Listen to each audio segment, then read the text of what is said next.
kembali lagi di channel YouTubeku Vika Lovely. Ting ting ting ting. Nah, sebelumnya aku ngucapin terima kasih buat kalian yang udah klik video ini, karena menurutku ini sangat recommended buat kalian yang suka mendaki ya. Karena lupa, sebelumnya aku mau tanya ke kalian, kalian itu udah pada daki belum? Gini-gini, aku udah pernah daki di salah satu gunung yang ada di Kabupaten Malang, yaitu Gunung Buta. Jadi kali ini, di video ini yang udah kalian klik, aku mau kasih cerita mistis pengalamanku ketika aku mendaki di Buta. Jadi tonton terus ya. Nah teman-teman, jadi Gunung Buta itu adalah salah satu gunung yang ada di Malang, Jawa Timur, yang memiliki ketinggian 2868 mdpl. Jadi cukup tinggi ya. Jadi sebelum aku akan menceritakan cerita mistisku yang ada di perjalanan di Gunung Buta, aku mau kasih tahu ke kalian beberapa pantangan atau mitos sebelum mendaki. Jadi namanya kan juga mitos ya. Jadi ada beberapa pantangan yang percaya atau tidak itu pernah dialami oleh beberapa pendaki lain yang ada di Indonesia. Entah itu mendaki di Gunung Semeru, Gunung Buta, Gunung Arjuna, Gunung Lawu, dan masih banyak lagi.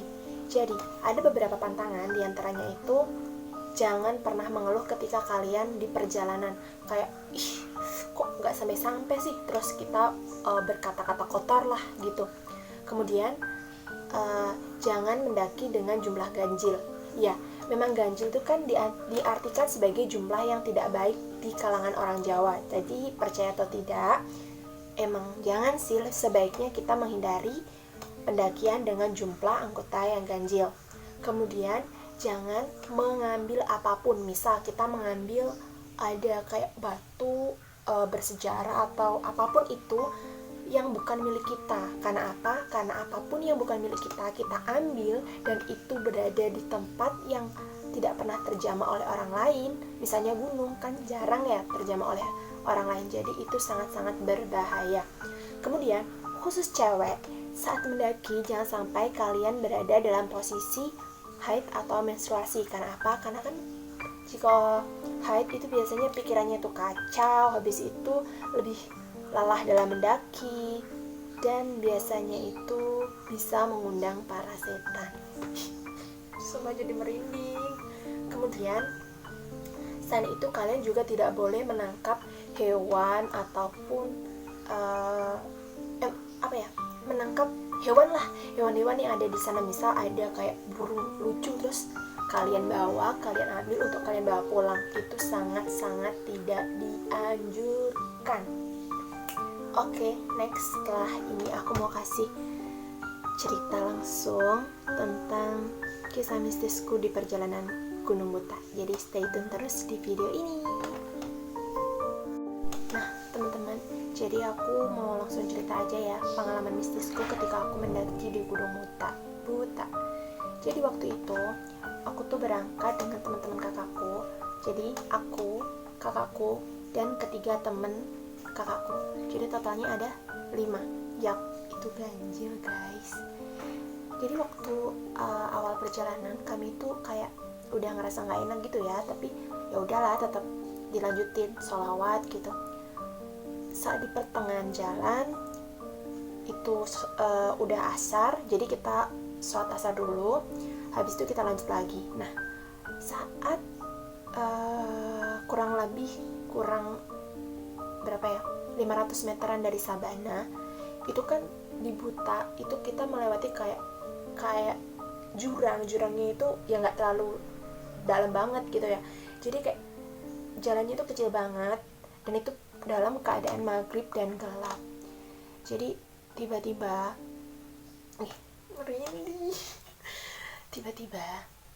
itu kan posisinya itu teman kakakku yang laki-laki itu di belakang, terus kakakku, aku, dan kedua temen kakakku laki-laki itu, aku lupa namanya, itu di depan. Dan jarak kita itu emang agak jauhan gitu. Aku udah kayak feeling gak enak, kan ini maghrib gitu, kenapa kita nggak berhenti dulu? Walaupun kita nggak bisa sholat di situ karena medannya berat atau medannya sangat kecil dan tidak memungkinkan untuk sholat, setidaknya kita bisa berhenti gitu. Jadi aku kayak kak, emang kita nggak berhenti ya gitu. Dan mereka memutuskan untuk tetap jalan. Oke, jadi aku terus jalan, dan dengan senter kecil lah ya yang aku pegang. Habis itu kayak tiba-tiba itu kayak ada angin, bus, kayak, kenapa anginnya kayak cuma ada di telinga gitu, kayak mau masuk gitu guys, masuk lewat lubang telinga lah ya gitu, kayak bus gitu. Apa ya? Padahal aku lihat kanan, kiri, atas, itu pohonnya itu nggak ada yang gerak. Maksudnya rantai-rantai pohon atau daun-daun pohon itu nggak ada yang gerak. Jadi yang gerak itu cuma bagian telinga aku sebelah kanan yang deket jurang gitu. Apa sih gitu. Jadi aku tetap lanjut lah. Habis itu gak lama kemudian itu aku kesandung guys. Jadi aku nggak lihat apapun, nggak bisa lihat apapun, kayak nggak, kesandungnya bukan kesandung batu, jadi kayak ada yang megang gitu. Aku jadi kan kayak kesandung kaget gitu loh. Apa ya tadi? Aku takut, aku mikir kayak gitu. Terus aku masih diem gini. Aduh, apa ya itu? Nah, setelah aku diem, aku sholawat, aku baca Al-Fatihah, ayat kursi semua aku baca. Habis itu punggungku itu panas banget guys, jadi panas banget, tapi aku nggak berani cerita kan nanti kalau ada apa-apa, dan itu masih maghrib, nanti malah nambah lama di perjalanan kan. Jadi aku lanjut dan akhirnya kita udah sampai di Sabana. Nah ketika udah di Sabana itu kan udah malam, jadi kita cepet-cepet buat tenda, habis itu kita istirahat. Nah di waktu istirahat aku tuh mulai bercerita sama kakakku. Kak, aku tadi kayak gini, ada yang megang kakiku, habis itu punggungku panas banget gitu.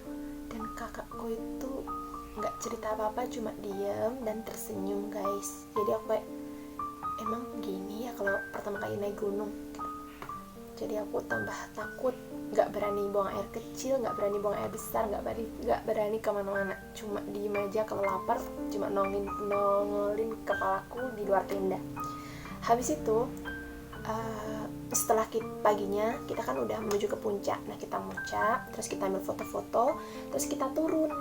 Nah di perjalanan turun itu kan kita turun sekitar siang lah. Nah siangan jam 11 siang, terus sampai itu di bawah sore. Nah ketika di perjalanan pulang, akhirnya kakakku itu cerita bahwasannya ternyata yang mengalami hal mistis itu bukan aku aja.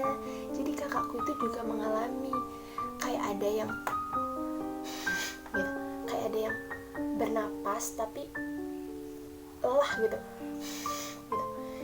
di sebelah kanan telinga kakakku juga.